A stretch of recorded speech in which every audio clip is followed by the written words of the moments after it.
இந்த கோதுமை கேக் எப்படி பண்ணுறதுன்னு பார்ப்போம் வாங்க. இப்போ நான் அரை டம்ளர் வெண்ணெய் எடுத்து வச்சுருக்கேன். வெண்ணெய் எவ்வளோ எடுத்தனோ அதே அளவு ஜீனி எடுத்துருக்கேன். பால் பவுட்ரு இந்த வெண்ணெயை விட கொஞ்சோண்டு கூட 3/4 டம்ளர் எடுத்து வச்சுருக்கேன். இந்த பால் இந்த பால் பவுட்ரு எவ்வளோ எடுத்துருக்கனோ அதே அளவு தான் பால். கோதுமை மாவு 1.5 கப் எடுத்து வச்சுருக்கேன். அதுக்கப்புறம் 1 ஸ்பூன் பேக்கிங் பவுடர், 1/4 ஸ்பூன் ஆப்ப சோடா. இதுதான் நமக்கு தேவை. இப்போ நம்ம இதை மிக்ஸ் பண்ணிக்கிறலாம். இப்போ நான் அந்த மிக்சியில் இந்த ஜீனியை பொடிச்சிட்டு வந்துடுறேன். இப்போ நம்ம ஜீனி பொடிச்சிட்டோம். இதை சலிக்கணும்னு தேவையில்லை. இப்போ இதோட இந்த பட்டரை போட்டு ஒரு சுற்றிக்கிடலாம்.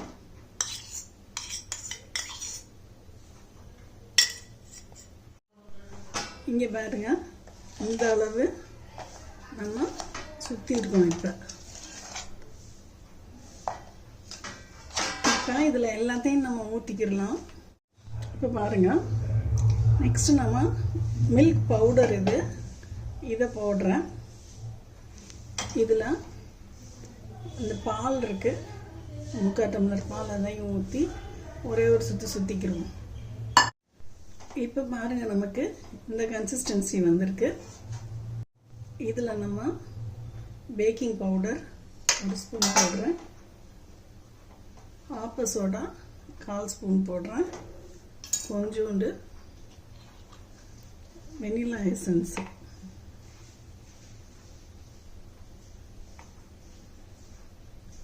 போட்டு ஒரே ஒரு சுத்து. இப்போ நம்ம எல்லாமே கலந்துட்டோம். இப்போ கோதுமை மாவு ஒன்று தான் பாக்கி. இப்போ இந்த கோதுமை மாவு 1.5 டம்ளர் இருக்குல்ல, இதை நீங்கள் கொஞ்சம் கொஞ்சமாக போட்டு,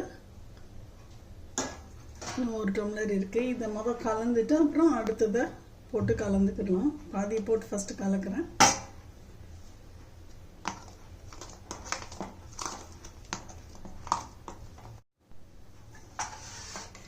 மீதி பாதி இருக்குது, அதையும் இதில் நம்ம போட்டு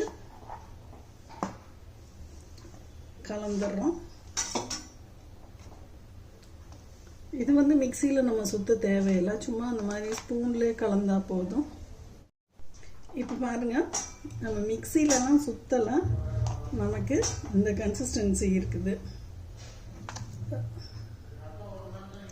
இப்போ இதை நம்ம இந்த பட்டர் தடவின பேப்பரில் ஊற்றிக்கிடலாம். இப்போ இந்த மாதிரி ஒரு கிண்ணம் எடுத்து அதில் இந்த மாதிரி ஒரு ட்ரே வச்சு அதில் இந்த நம்ம பட்டர் வாங்குகிறோம்ல, அந்த இதே நான் வச்சுருக்கேன். அதிலே நான் இந்த மாவை போட்டுறேன்.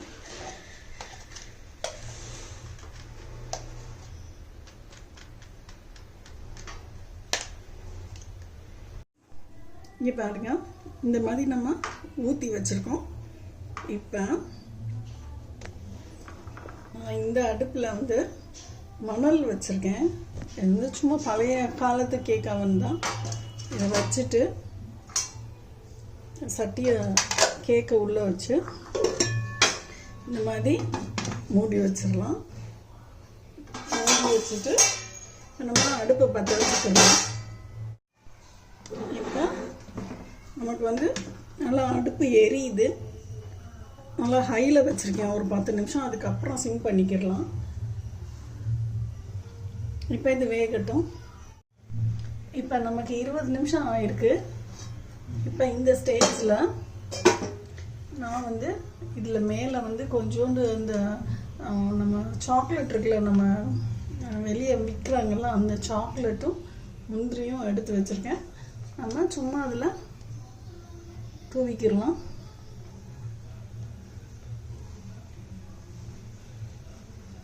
கொஞ்சோண்டு, ஏன்னா அடியில் உள்ளே போயிடும்.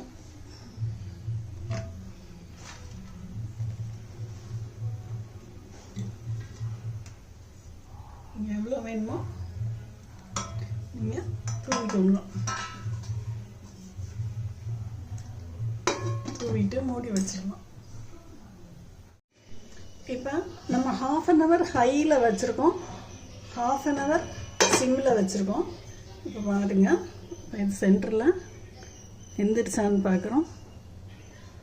நல்லா வெந்துடுச்சு, எந்த இடத்துலையுமே நமக்கு வந்து ஒட்டலை. இன்னும் 2 minutes கூட இருக்கலாம். இந்த இதில் நம்ம வச்சுட்டு இதை எடுப்போம். ஒரு நிமிஷம் இருக்கலாம். இப்போ நம்ம இதை எடுத்து வெளியே வச்சுக்கிடுவோம். கொஞ்சம் நேரம் கழித்து இதை ஆறட்டும். அப்புறமேட்டு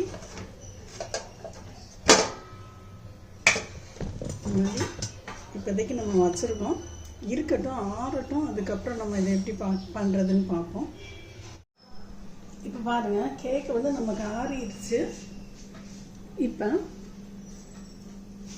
இதை நம்ம இப்போ எடுக்கலாம். இந்த மாதிரி எடுத்து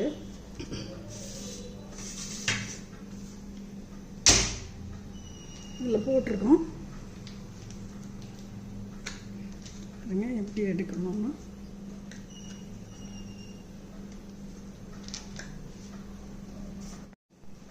இப்போ பாருங்க, நமக்கு ஈஸியாக வந்திருக்கு கோதுமை கேக்கு. செம்ம எம்மையாக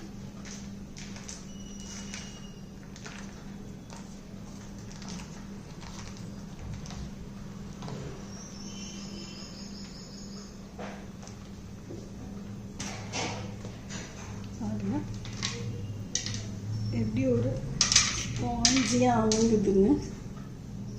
செம்மையாக நல்லா வந்திருக்கு.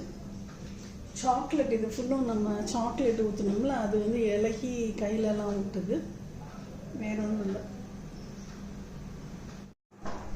இங்கே பாருங்க, இந்த பீஸ் எவ்வளோ ஸ்பாஞ்சியாக இருக்குன்னு.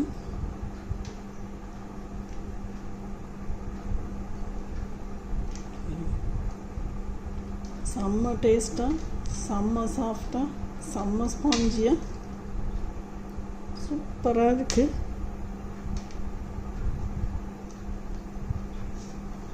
ட்ரை பண்ணி பார்த்துட்டு சொல்லுங்கள். கோதுமை கேக்